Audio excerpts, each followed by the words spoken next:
This is Optimal Living Daily Relationships, episode 171, How to Compare Yourself to Others by Cylon George of spirituallivingforbusypeople.com. Hey everyone, and welcome to the Relationships edition of Optimal Living Daily. I'm Joss Marie, the host who reads to you every weekday from some of the best relationship blogs on the planet. Today, I have a post from Cylon George of spirituallivingforbusypeople.com. It offers useful tips to assist you in not comparing yourself to others. This can be a dangerous cycle, and perhaps you know someone who could benefit from Cylon's tips. So go ahead and share the episode with him or her.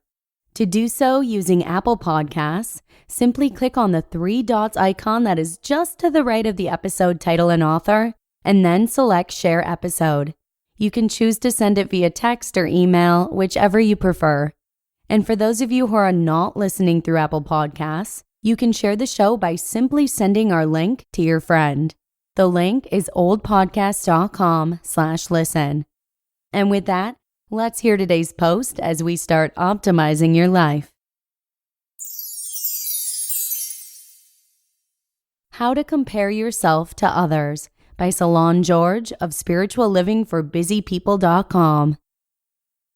Quote, "Blessed is he who has learned to admire but not envy, to follow but not imitate, to praise but not flatter, and to lead but not manipulate." William Arthur Ward. Ever struggle with comparing yourself unfavorably with others? You are hardly alone. It's one of the biggest challenges we face as humans. And with the advent of social media, we all have access to powerful tools that facilitate and intensify competitive comparison.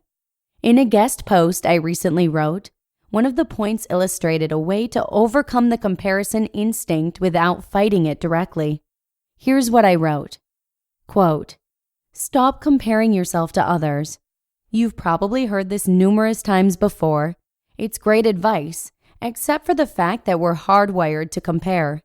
It's a part of our social DNA, and we do it all the time to make sense of our world, physically, emotionally, and spiritually. Of course, we exacerbate the unhealthy aspects of comparing by fixating on what others have versus what we lack. And our addition to social media has only compounded the problem. Nothing will get you off your unique path faster than this habit.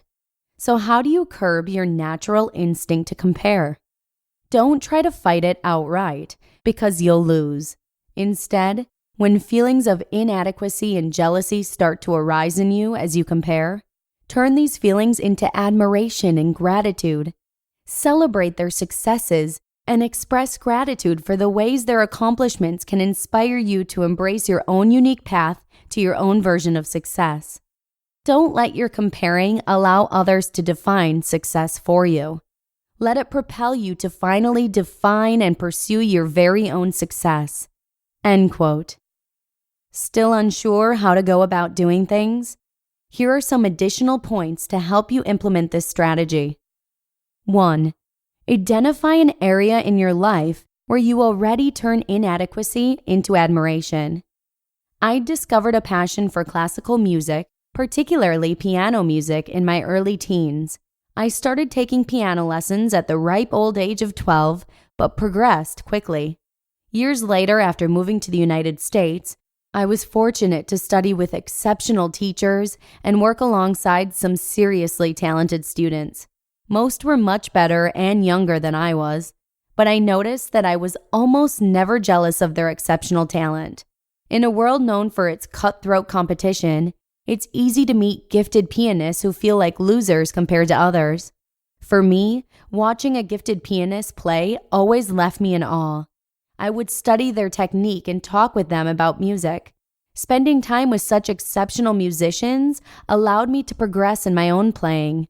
This is where I learned to turn feelings of inadequacy into sincere admiration and gratitude. My love of music only deepened. What inspires awe in you?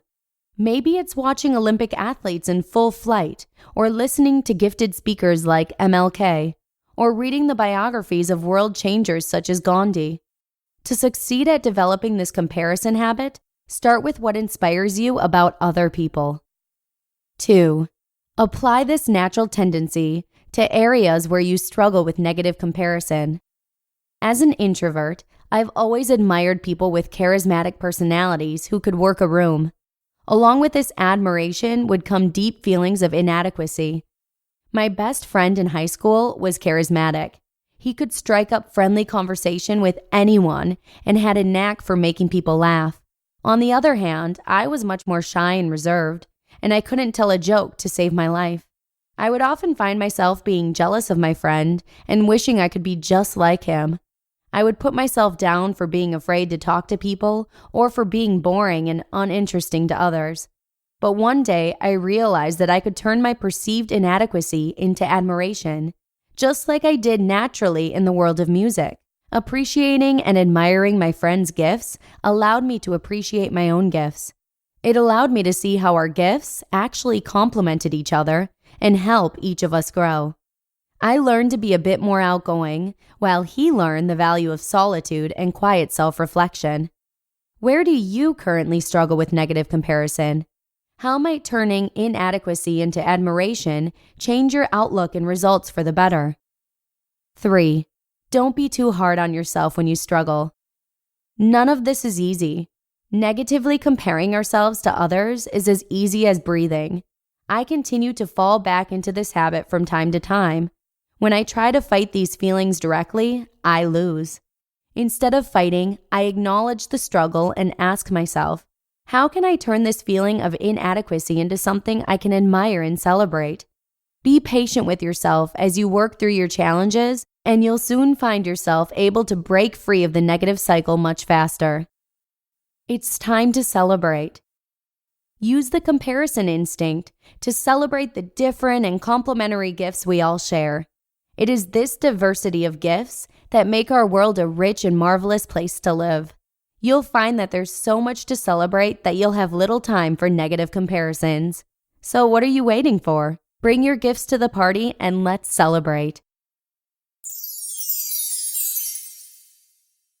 You just listened to the post titled, How to Compare Yourself to Others by Cylon George of spirituallivingforbusypeople.com. If you'd like to share this episode with a friend, family member, or colleague using Apple Podcasts, simply click on the 3 dots icon that is just to the right of the episode title and author, and then select Share Episode. And for those of you who are not listening through Apple Podcasts, you can share the show by simply sending our link to your friend. The link is oldpodcast.com/listen. Thank you so much for sharing, and that's all I've got for you today.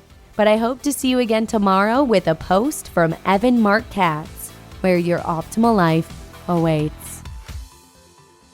Hello, Life Optimizer. This is Justin Malik, creator and producer of this podcast, but also Optimal Living Daily, the show where I read to you from even more blogs covering finance, productivity, minimalism, personal development, and more from incredible bloggers like Derek Sivers, Zen Habits, Mark and Angel, The Minimalists, and all the ones you hear on this show too.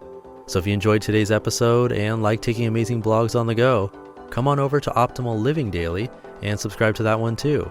And together, we'll start optimizing your life. You've been listening to Optimal Living Daily. Be sure to hit the subscribe button to stay up to date on each new episode, and head to oldpodcast.com, that's OLDpodcast.com, for a free gift as well as more actionable tips and resources to help you maximize your potential. Thanks for joining us, and remember, your optimal life awaits.